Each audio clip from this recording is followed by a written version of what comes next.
ಎಲ್ರಿಗೂ ನಮಸ್ಕಾರ. Welcome back to my channel. ನಾನಿವತ್ತು ಕಾಳುಗೊಜ್ಜು ರೆಸಿಪಿನ ನಿಮಗೆಲ್ಲ ಹೇಳ್ಕೊಡೋದಕ್ಕೆ ಬಂದಿದ್ದೀನಿ. ಈ ಕಾಳುಗೊಜ್ಜು ರೆಸಿಪಿ ಹಳ್ಳಿ ಕಡೆ ತುಂಬ ಫೇಮಸ್ ರೆಸಿಪಿ.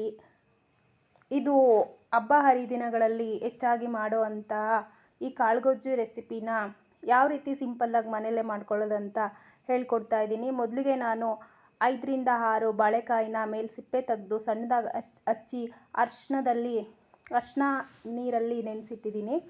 ಒಂದು ಟೀ ಕುಡಿಯೋ ಲೋಟದಷ್ಟು ಕಡಲೆಕಾಳನ್ನು ರಾತ್ರಿ ನೆನೆಸಿಟ್ಟಿದ್ದೆ, ಅದನ್ನು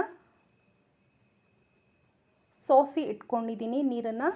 ಇದಕ್ಕೆ ನಾನು ಒಂದು ಅರ್ಧ ಕಾಯಿ, ಸ್ವಲ್ಪ ಕೊತ್ತಂಬರಿ ಸೊಪ್ಪು, 1 ಟೊಮೊಟೊ, 2 ಈರುಳ್ಳಿ, 1 ಬೆಳ್ಳುಳ್ಳಿ, ಅದರ ಅರ್ಧದಷ್ಟು ಶುಂಠಿ, 1 ಚಿಟಿಕೆ ಅರಿಶಿನ, 1 ಏಲಕ್ಕಿ, 3 ಲವಂಗ, 2 ಇಂಚಷ್ಟು ಚಕ್ಕೆ, 1 ಟೇಬಲ್ ಸ್ಪೂನ್ ಗಸಗಸೆ, ಅರ್ಧ ಟೇಬಲ್ ಸ್ಪೂನ್ ಜೀರಿಗೆ. ಇದಿಷ್ಟು ಇಂಗ್ರೀಡಿಯೆಂಟ್ಸು ಮಸಾಲೆಗೆ ಬೇಕು. ಇದಕ್ಕೆ ಮಟನ್ ಸಾಂಬಾರು ಪೌಡರ್ ತೊಗೊಂಡಿದ್ದೀನಿ 1.5 ಟೇಬಲ್ ಸ್ಪೂನಷ್ಟು. ಮೊದಲಿಗೆ ನಾವು ಒಂದು ಕುಕ್ಕರ್ ಇಟ್ಟು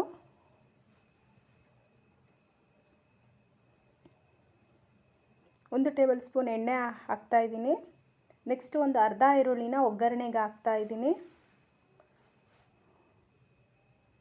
ಒಗ್ಗರಣೆಯಲ್ಲಿ ಈರುಳ್ಳಿನ ಫ್ರೈ ಮಾಡಿದ ನಂತರ ಇದಕ್ಕೆ ನೆನೆಸಿ ಇಟ್ಕೊಂಡಿರೋ ಅಂಥ ಕಡಲೆಕಾಳು ಹಾಕ್ತಾಯಿದ್ದೀನಿ.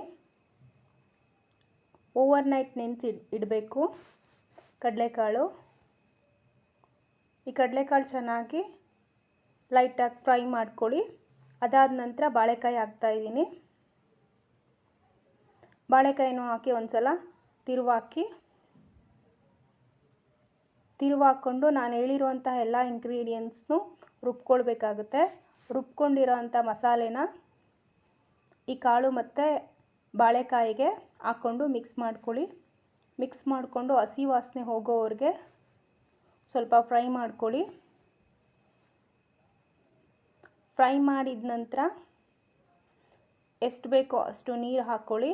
ಇದಕ್ಕೆ ಜಾಸ್ತಿ ನೀರು ಹಾಕುವಂಥ ಅವಶ್ಯಕತೆ ಇಲ್ಲ, ಕಾಳು ಗೊಜ್ಜಾಗಿರೋದ್ರಿಂದ. ಸ್ವಲ್ಪ ನೀರು ಹಾಕ್ಕೊಂಡು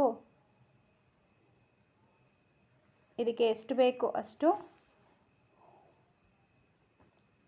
ಹರಳುಪ್ಪು ಹಾಕ್ತಾಯಿದ್ದೀನಿ. ಹರಳುಪ್ಪು ಹಾಕಿ 2 ವಿಷಲ್ ತೆಗೆಸಿದ್ರೆ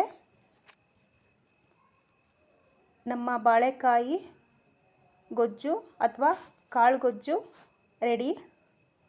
ಯಾವುದಾದ್ರೂ ಮನೆಯಲ್ಲಿ ಫಂಕ್ಷನ್ನು, ಹಬ್ಬ ಹರಿದಿನಗಳಿದ್ದಾಗ ಈ ಥರ ಕಾಳು ಗೊಜ್ಜನ್ನ ಕಾಮನ್ನಾಗಿ ಮಾಡ್ತಾ ಇರ್ತಾರೆ.